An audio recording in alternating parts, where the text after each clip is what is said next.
Önce doğruluk kontrolü kuruluşları, platformları, oluşumlarından başlamak gerekiyor. Çünkü dünyada genel olarak baktığımızda da böyle organizasyonel varlığı olan da çok fazla olmayabiliyor. Yani oluşum halinde, daha sivil oluşumlar halinde de yapanlar bu iş fazla var. Ama yani dünyadaki duruma baktığımızda şu an 300'e yakın yani böyle imzacı yani böyle belli standart prosedürleri kabul etmiş olan 300'den fazla hatta doğrulama kuruluşu var. Bu imzacı olmayan daha doğrusu belli prosedürleri tam olarak kabul etmemiş olan ya da bunun hazırlık sürecinde olan da en az 500'e yakın doğrulama kuruluşu var. Bu çok fazla yaygınlaştı ama bunun ne zaman ve nerede meselesine biraz daha baktığımızda olayın aslında biraz daha böyle son 3-4 yılda bu kadar fazla, o popülasyonun bu kadar fazla arttığını görüyoruz. Bunun da belli nedenleri var. Birazcık özetle geçmeye çalışırım. Ama nerede kısmına önce baktığımızda aslında bu işin yani ilk bu doğrulama dediğimiz aktivitenin ilk başlangıcını Amerika Birleşik Devletleri olduğunu çok net bir şekilde söyleyebiliriz. Özellikle erken dönem internet yani 90'ların başlarında Amerika Birleşik Devletleri'nde hem site sayısının fazla olması hem erişimin fazla olmasıyla beraber bir ekosistem oluşmuştu aslında. Ve şu an doğrulamaya benzer ilk işi yapan site de Snopes'tur herhalde diye tahmin ediyorum. Daha öncesi yok yani bağımsız bloklar olabilir ama organizasyonel olarak tutarlı olarak neredeyse 2024'te 30. yılına girecek bir siteden bahsediyorum. Yani 1994'te kurulan Snopes aslında bu doğrulama dediğimiz en proto örneklerinden biri Amerika Birleşik Devletleri'ndeki. Ve bu doğrulama kuruluşu genel olarak o dönemde zaten sosyal medya olmadığı için çok sınırlı etki alanına sahip söylentileri, internet söylentilerini kontrol ediyordu. Yani en aklıma gelen örneğin daha sonra çünkü mitleşmiş halde olan işte beynimizin %80'ini kullanmıyoruz meselesi gibi daha böyle ön plana çıkmış belli kitlelere yayılmış olan şeyleri doğrulama veya yanlışlama yapıyordu. 2000'lerin ortalarından itibaren ise yani doğrulama diyebileceğimiz başka bir alana yani doğrulama diyeceğimiz aktivite başka bir alana doğru kaymaya başlıyor. Siyaset alanına.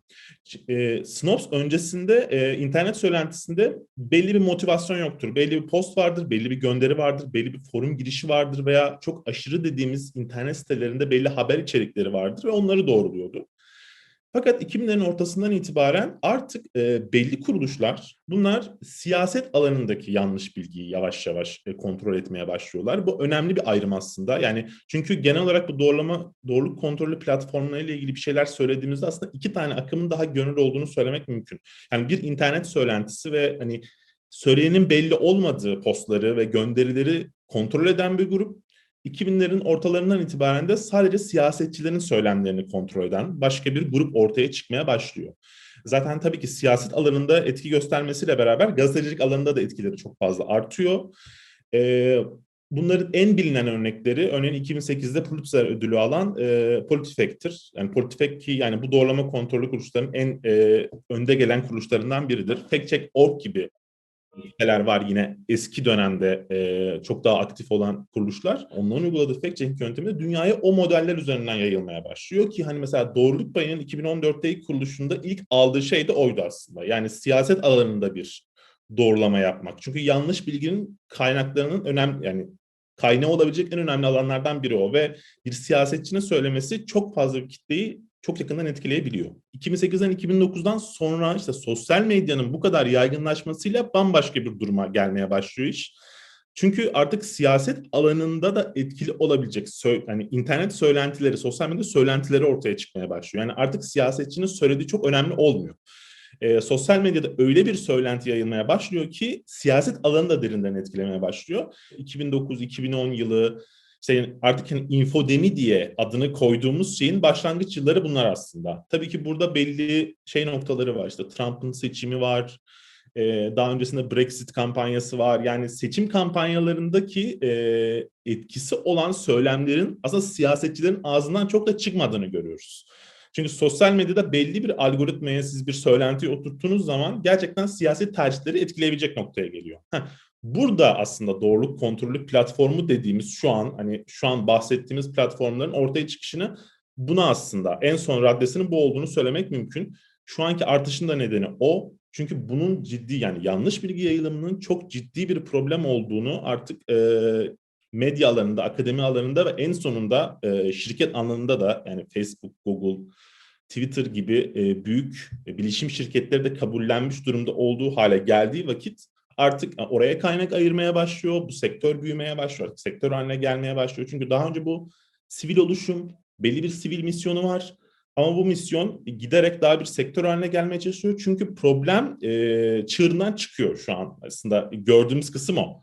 Özellikle kriz durumlarında zaten doğru bilgi akışının çok fazla güçlü olmadığını görüyoruz kriz durumunda. Çünkü doğru bilgi dediğimiz şey daha oturmamış oluyor. Burada tabii ki alternatif kaynaklardan sürekli bir bilgi akışı o ekosisteme girdiği için de burada doğruluk kontrol platformları birden çok ön plana çıkmaya başlıyorlar. Hani burada önemden kasıt bu aslında. Yani neden şu an doğruluk kontrol platformları var? Yanlış bilgi önceden de vardı sorusunun cevabı biraz aslında bu. Ondan sonra Türkiye'de işte yani TEİT'in kurulmasıyla, doğruluk payının biraz daha tecrübe kazanmasıyla, işte malumat furuşunun eklemlenmesiyle ve birçok daha yan kuruluş olabiliyor ve hani daha çok geleneksel medya kuruluşlarına dikkatini çekmiş oluyor bu şekilde. Ve şu an Türkiye'de de bir ekosistem oluşmaya başladı bununla ilgili. Mesela Evrim Ağacı çok daha önce daha farklı bir amaçla kurulmuşken şu an yurt dışında scientific fact checking dediğimiz aslında bilimsel bir doğruluk kontrolü o da yapıyor. Daha başka işte Yalan Savar gibi yine daha çok bilimsel gelişmeleri popülerize etme konusunda daha önce o amaçla kurulmuş olan örgütler birden bu trendi gördükten sonra aslında birden bu işle de aslında bir bakıma yani işlerini çok dönüştürmeden bu alanda da içerik çıkarmaya başladılar belli bir yöntem uygulayarak. Bu yüzden Türkiye'de artık hem yani hem doğrulama, normal doğrulama, sosyal medya postlarının doğrulama açısından hem de scientific fact checking açısından birçok kuruluş bu ekosisteme dahil oldu.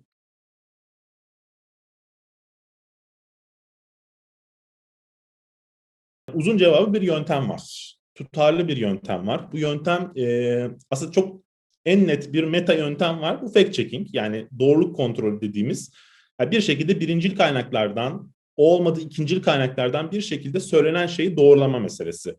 Tabii bu sizin karşınıza çıkan şeyler farklılaştıkça değişen bir metot. Öncelikle karşımıza gelen materyali bir tanımamız gerekiyor. Aslında 3 tane materyal geliyor karşımıza. Yani bir metin olarak gelebilir bu. 2 fotoğraf olarak gelebilir. 3 video olarak gelebilir. Ve bunların birleşimi de çok fazla geliyor ki mesela en son baktığımda bizim en fazla yaptığımız içerik tipi fotoğrafın içine eklemlenmiş metinler. Orada bir iddia barındıran metinler, fotoğraf hafif bir yönlendirme içeriyor ve bu şekilde sosyal medyada yani binlerce paylaşım var ve içinde büyük ihtimal çok fazla yanlış bilgi var. Video kısmı biraz daha ileri teknik kullanıldığı için gerçekten yine Türkiye'de çok fazla bu işi profesyonel olarak yapılmadığı için ufak bakışlarla sahte olduğunu anlayabileceğiniz bir şekilde yapılıyor. Ama metin de aynı şekilde daha sık kullanılanlardan biri. Metinde yapabileceğiniz şey temel olarak bunu tarafsız, bağımsız, bilimsel prosedürlere uygun başka bir kaynaktan kontrol etmek. En basiti işsizlik gücüyle ilgili, iş gücü verileriyle ilgili bir iddiada bulunabilir. İş gücü verilerini Türkiye'de toplayan kuruluş Türkiye İstatistik Kurumu'dur ve Türkiye İstatistik Kurumu'nun verilerine bakarak o tür bir çıkarımın doğru olup olmadığını görebiliriz. Tabii burada siyasetçi tak diye size geçen ayın işsizlik oranını vermeyecektir. Diyecektir ki işte son 3 yılda en düşük işsizlik oranına ulaştık. Siz hemen gidersiniz Türkiye İstatistik Kurumu'ndan net bir şekilde aslında hani birazcık araştırma yeteneği, becerisi olanlar için çok rahat bir şekilde doğrulanabilecek bir alan bu. Biraz komplike hale gelebilir metinler. Daha uzun metinler de var. Yani daha uzun metinlerden kastım komplo teorileri aslında. Yani komplo teorileri metinden biraz daha farklıdır. Yani tabii komplo teorinin içine görseller de eklenebilir, videolar da eklenebilir ama en temelinde komplo teorisi dediğimiz şey de bir sürü iddianın içine tutarlı bir şekilde barındırdığı şeydir komplo teorileri. Ve komplo teorilerinin en kötü kısmı doğru çıkma ihtimali vardır, yok değildir. Bütün hepsi çıkmayabilir, bütün çıkarımları doğru olmayabilir ama hani bir aşamada 10 yıl sonra yani bir geriye yönelik olarak bir araştırma yapıldığında belki doğru çıkma ihtimali vardır. O yüzden karşıdakine inandırma meseleniz gerçekten sizin çok önemlidir orada. Biraz sıkıntılıdır o yüzden metodunu şey yapmak ama teker teker onun ürettiği iddiaları yavaş yavaş bir şekilde yanlışlayarak komplo teorisinin genel örgüsünü bir şekilde güçsüzleştirebilirsiniz ve oradan doğru kısımlarını da çekebilirsiniz. Metinde bakmıştık. Metin dediğim gibi birincil kaynak. Fotoğraf kısmı biraz daha farklılaşabilir tabii ki. Hani fotoğrafta çünkü fotoğrafın orijinalliği olabilir, fotoğrafın bağlamından koparılma durumu olabilir. Ki örneğin burada mesela kriz durumlarında en fazla sık karşılaşılan şeylerden biri budur. İzmir depremi olur. İzmir depreminde hemen olduğu vakit o hengamede bir sürü paylaşım devreye girer. Fakat e, yani çok önemli bir kısmı Amerika'dan çekilmiştir, Tayland'dan çekilmiştir, o tür fotoğraflar. Ama özellikle fotoğraflarda çok fazla yanıltmanın olduğunu da söylemek gerekiyor. Yani fotoğrafta neye bakmamız gerekiyor örneğin? Yani fotoğrafta çok net bir şekilde yani fotoğrafın orijinal olup olmadığı kısmına birazcık önem arz etmemiz gerekiyor. Ve bununla ilgili gerçekten iyi araçlar var internette. Hani tersten mesela en basiti tersten görsel arama yazdığında Google'da güzel bir site çıkacaktır karşısına. Ve sadece Google değil aslında. Google bu görsel arama konusunda ortalama performans gösterenlerden. Örneğin biz genelde Chrome eklentileri kullanıyoruz. Chrome eklentilerinden bazı eklentiler 5-6 tane görsel database'den size direkt onunla ilgili bir şey çıkartabiliyor. Ve siz zaten yani %80 ihtimal orada orijinal olup olmadığını anlayabiliyorsunuz. Yani sağ tık ve yani sağ tıkla çıkan şeye arama tuşuna bastığınızda direkt yukarıda çıkacaktır zaten şeyleri. Ve siz oradan mesela o fotoğrafın o anda çekilmediğini çok önce yani 3-4 yıl önce de zaten internette dolaşımda olduğunu çok rahat bir şekilde anlayabiliyorsunuz. Daha sonra daha zorlu bir şey geldi. Örneğin geçen hafta yaptığımız bir şeydi. Yani Suriye'nin savaş öncesi ve savaş sonrası fotoğraflar aslında bir dönem çok fazla yaygındı. Bu yine karşımıza geldi. İki tane fotoğraf verilmiş. Bir tanesi savaş tamamıyla yakıp yıktığı bir yer.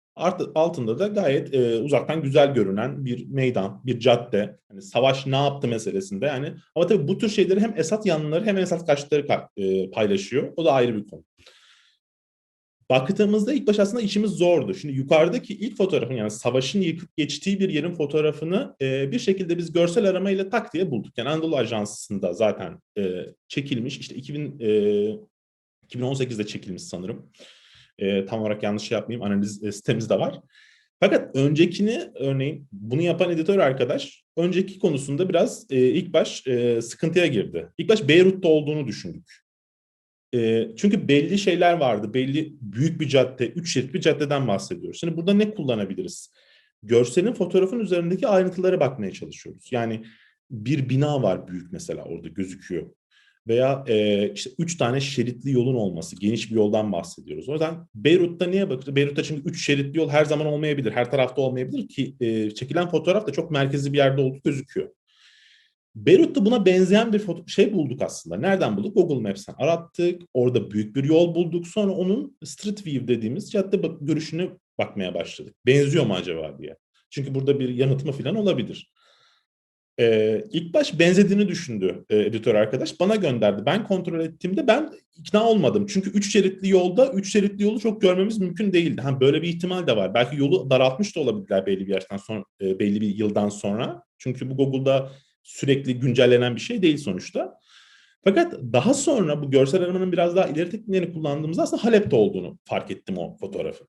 Hatta sonra biraz daha araştırdığımızda Halep'teki o fotoğrafın savaştan sonraki versiyonu da bulduk. Derinine indiğinizde o fotoğraflar arasındaki farkı bulmamamıza imkan yok. Gerçekten Suriye'nin öncesi ve sonrası çekilmiş fotoğrafı ve Halep fotoğrafının koyulması tabii ki birazcık Esad yanlarına bunu şey yaptığını. Çünkü Esad da Halep çünkü muhalif yanların elinde olan bir şehirde değişimi görebiliyoruz. Bu tür küçük gerçekten bunların hiçbir ücretli uygulamalar değil. Yani burada sadece soruyu doğru sormak ve hiçbir şeyden çok emin olmamak yatıyor bence en temel olarak. Çünkü sürekli derinine gittiğinizde yavaş yavaş yani bir şey Pandora'nın kutusunun açıldığını görebilirsiniz bazı içeriklerde. Bazısı çok münferittir.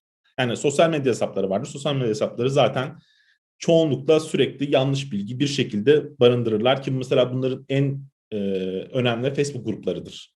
Ki biz genelde Facebook üzerinden, Facebook postları üzerinden daha çok yanlışlama yaptığımız için. İkinci olarak yani yöntemi biraz uzun uzun anlattım. Ya burada videoda da aynı şey var. Yani burada araçları şimdi isim vermediğim için daha fazla detayına inmek istemiyorum. Ama hani aynı görselde ne yaptıysak yani bu Halep örneğinde oradaki ayrıntılara baktıysak videoda da örneğin bir konuşma varsa onun aksanına dikkat etmek gerekiyor. Bir plaka görülmüşse o plakanın nereye ait olduğunu görmek gerekiyor. Örneğin bir tanesinde biz Çin'de çekildiği iddia edilen bir fotoğraf vardı. Oradaki plaka üzerinden onun biraz yürüttük şeyini. Tabii ki şimdi o bölgenin bir plakası varmış. Şangay tarafına aitmiş o plaka yapısı. Tabii ki Şangay'dan bir arabanın da gelme ihtimali var oraya ama Çin olduğunu en azından birazcık %80 onda emin olduk. Yani başka şeylerle onu cross check yapmaya çalıştık. Bu tür küçük ayrıntılar aslında birçok şey veriyor bize. Videoda da aynı şekilde, yani videoda bir örneğimiz vardı örneğin. Çok da fazla video doğrulaması yapmadık. Yani videonun içeriğiyle ilgili doğrulama yaptık. Örneğin perdenin renginden mesela videonun aslında hangi video olduğunu, çünkü video şöyle bir şey oluyor genelde, Türkiye'deki genel yanlış bilgi mantalitesinde video alınıyor, üstüne şeyler ekleniyor, yazılar ekleniyor, böyle böyle dendiği iddia ediliyor diyor. Genelde yabancı dilde yapılan videolar oluyor. O videonun orijinalini bulmak gerekiyor. Orijinalde ne söylendiğini bulmak gerekiyor. Bir tane yaptığımızda öyle. Yani sadece bir perdenin gümüş renkte olmasından çıkarmıştık biz. Gerçekten o video olduğunu. Şimdi doğruluk payı özelinde, yani içerikler üzerinde bir değerlendirdiğimizde tabii ki yani son bir yılın en büyük maddesi tabii koronavirüs ve bununla ilgili ilk başta işte koronavirüs, yani Mart'ta ilk vaka çıktıktan sonra ne oluyor ne bitiyor, herkes bir korku içinde, doğru bilgi gelmiyor, o bilgi şeyine bilgi bombardımanı yavaş yavaş gelmeye başlıyor çünkü genelde zaten komplo teorisi tarzı düşünen insanlar yani bu tür bir büyük bir olay olduğunda genelde bir nedene bağlama girişimindedirler ki zaten hemen ilk başlarda daha Mart ayından sonra Nisan, Mayıs, Haziran aylarında birden koronavirüs bir biyolojik silah. Çin tarafından geliştirildiği iddiaları inanılmaz fazla olmaya başlamıştı. E, Daha sonraki durumda mesela koronavirüsün dayanıklılığı ile ilgili bazı işte virüs ne kadar dayanıklı, ne yapıyor, nereden geçiyor? Çünkü aslında biraz sıra sıra bu. Yani ilk baş büyük resimde oturtmaya çalışıyor insanlar. Nereden çıktı bu? Biyolojik silah olabilir. Evet, yani kısa bir düşünce şeyiyle, zinciriyle bunu bağlayabiliyorlar hemen. İkinci olarak tamam, yani artık ben virüsle baş başayım ama bu virüsle nasıl mücadele edeceğim sorusu. Hani bu virüs nasıl bulaşıyor meselesi meraklısı bir şekilde insanlar Twitter'a, Facebook'a, sosyal medya organlarına o amaçla bakmaya başlıyorlar. Ve o amaçla kötü niyetliler de bu konuda bir içerik üretmeye başlıyorlar tabii ki. Yani bir talebi varsa arzı da bir anda ortaya çıkmaya başlıyor. Genelde bu içeriklerde şöyle içeriklerdi. Yani işte yok işte 80 derecede şey yapmıyor, virüs bir şekilde zarar görmüyor gibi. Hani bununla ilgili yapılan erken dönem araştırmalarının yanlış okuması şeklinde aslında. Yani böyle bir araştırma yapılmış ortalıkta. Belki BBC'de şunda bunda çıkmış. Ama bu içeriği üreten alıp oradan çok yanlış bir şekilde çevirerek veya çok böyle hani içeriği alıp etrafını keserek bağlamından koparak bir şekilde koparttıktan sonra bunu paylaşmaya başladığı için bir yanlış bilgi şeyi çok fazla artmaya başladı özellikle koronavirüs döneminde.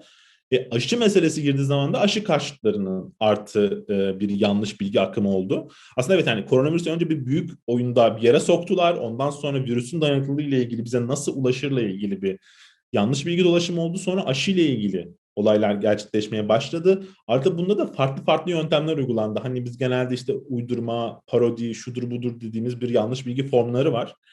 Bu yanlış bilgi formlarından aslında sahte alıntılar çok fazla kullanıldı bununla ilgili. Yani Aziz Sancar'ın, Celal Şengör'ün, işte herhangi bir doktorun böyle şeyler söylediği iddia edilerek çok fazla yayılmaya başlandı. Çünkü insanlar bir uzman tarafından bu söylendiği zaman genelde sorgusuz sualsiz kabul etme eğilimindeler.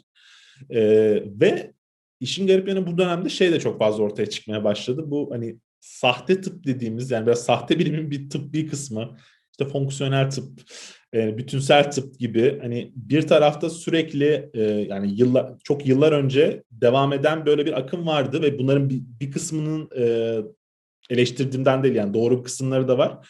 Ama bazı uç kısımları özellikle koronavirüs döneminde yani bütün o e, önlemlere karşı bir paylaşım stratejisi geliştirdiler. Yani aşı yapılmaması lazım, işte maske kullanılmaması lazım gibi.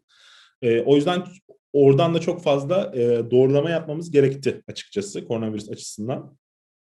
Aslında bizim ikinci kısım biraz daha doğrusu hani koronavirüs dışında en fazla doğrulamak durumunda kaldığımız ana temalardan bence hani bizim doğruluk payına biraz daha ait olan kısım şey, yani siyasi doğruluk kontrolü biz zaten daha önce de yapıyorduk. Bu konuyla ilgili bir tecrübe biriktirmiştik aslında.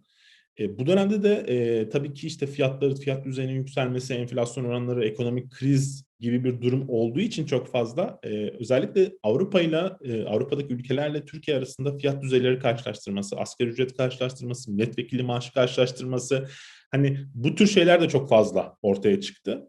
Biz mesela burada da mesela ikinci kısım bizim budur genelde. Yani işte bir BMW ile işte Almanya'da işte 60 ay asgari ücret maaşıyla alınırken burada işte 1000 asgari ücret maaşıyla alınıyor gibi belli iddialar vardı ve onların doğrulama ve yanlışlamasıyla da çok fazla uğraştık. Yani bu da biz aslında biraz da hoşumuza gitti aslında. Yani biz oradan çok da kopmak istemiyorduk aslında. Bu siyaset taraftaki birikimi biraz kullanmak istiyorduk. Bu tür çok yanlış şey olduğu için bununla ilgili de çok fazla doğrulama yaptık. Farklı olarak yani benim aslında biraz daha uzmanlık alanım dediğim, daha doğrusu daha fazla ilgi alanıma giren hani tarihsel rekabet meselesi. Şimdi siyasi fact-checking yaparken tabii ki buradaki muhalefet ve iktidar ikili üzerinden genelde iddialar geliyor. Yani oradaki motivasyonu biraz daha iyi biliyorsunuz. Ben bu doğrulama işine, yani sosyal medya postları, daha çok anonim postların, yani söylediği kişinin çok da önemli olmadığı postların doğrulanmaya başlamasıyla beraber aslında ben bunun kırılacağını düşünmüştüm. Yani oradaki motivasyonu bilemeyiz meselesiydi ama %80'i %90'ı yine siyasi motivasyonun Facebook'ta, Twitter'da, şunda bunu devam ettiğini görüyorum. Özellikle bu tarih alanında mesela çok daha belirgin bir şekilde bir çatışma meselesi de haline gelmiş vaziyette. Bunun daha da artacağını düşünmeye başladım. Çünkü gittikçe artıyor aslında bu yaptığımız şeyler. Biz işte Abdülhamit döneminde Osmanlı borçlarının %90'ı ödendi gibi gibi şeyler. Ki bunları hani bakmamız birazcık tartışmaları da alevlendirmemize de neden oluyor birazcık ama bununla ilgili kaynakların da bir şekilde şu anlık yeterli ama daha farklı iddialarda ne kadar yeterli olabileceği konusunda kafamda soru işaretleri de uyanmaya başladı bazı iddialar konusunda. Hani bu da hani doğruluk payının en fazla yaptığı şeylerden biri. Önce her şey şüpheden başlıyor. Gerçekten bu şüphe kasını geliştirmek en başat yapılacak aktivite bence.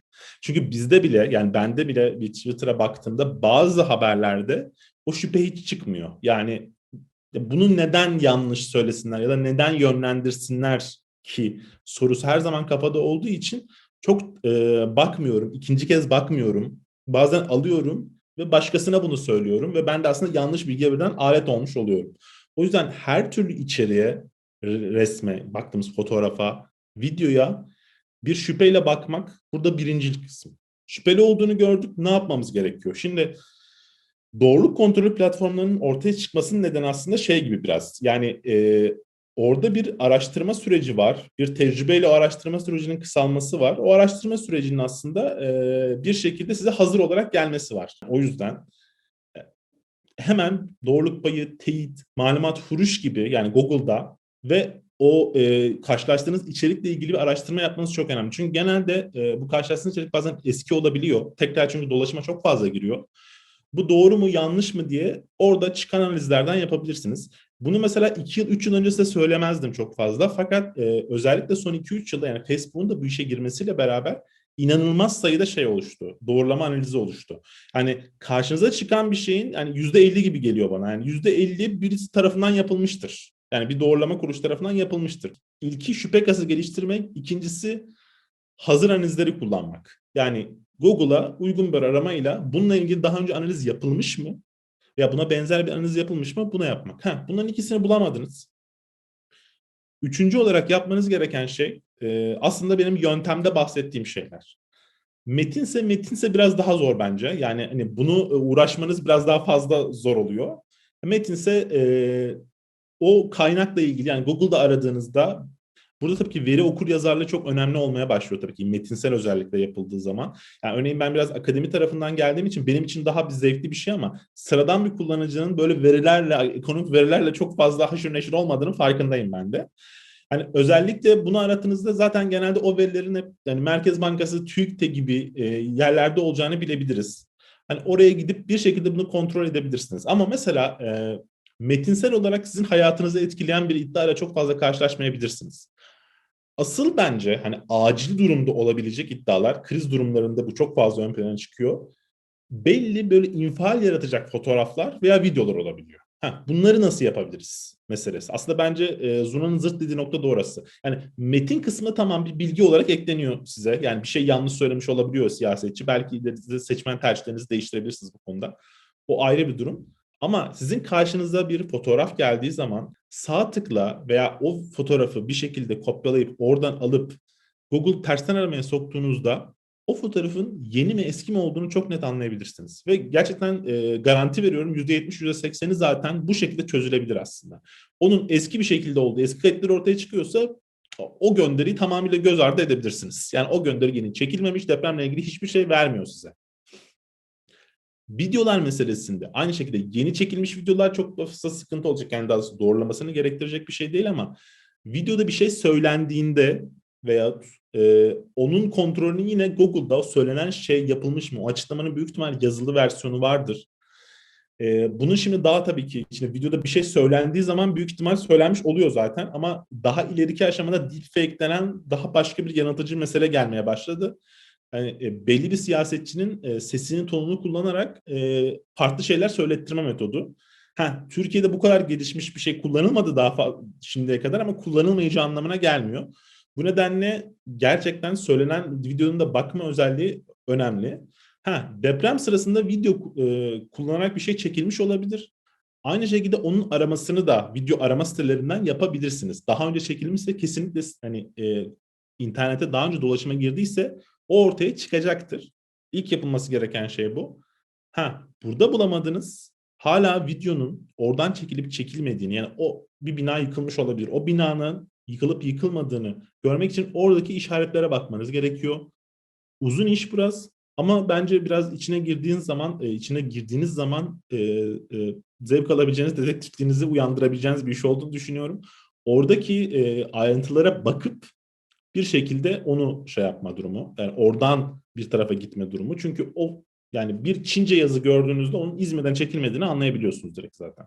Ya da plakalar. Yani çok belli şeyler var orada dikkat edeceğiniz. Ya da işte landmark diyeceğimiz yani oradaki şehrin en önemli yapıtlarından biri olduğunu düşündüğünüz bir şey gördüğünüz zaman bu İzmir'de değil diyebiliyorsunuz. Bunlar en kolay kısımları. Yani daha doğrusu sizin karşınıza gelebilecek içeriklerin çoğunluğunu bu yöntemlerle bir şekilde atabilirsiniz.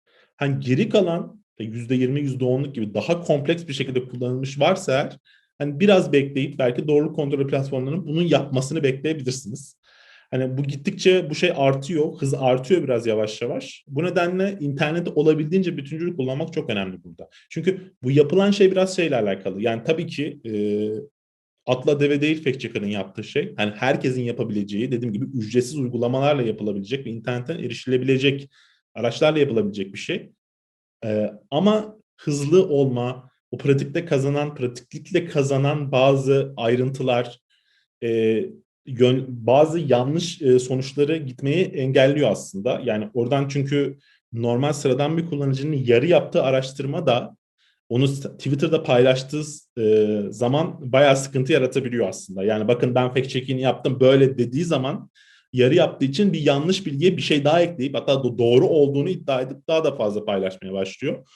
O bakımdan orada ona dikkat etmek gerekiyor. Bu yüzden doğruluk kontrolü kuruluşları, platformları burada önemli bir yer kaplıyor bence. Ama geri kalan kısımda da insanların artık bu kadar internette haşır neşir olduğu için bu tür becerileri geliştirmesi gerektiğini düşünüyorum.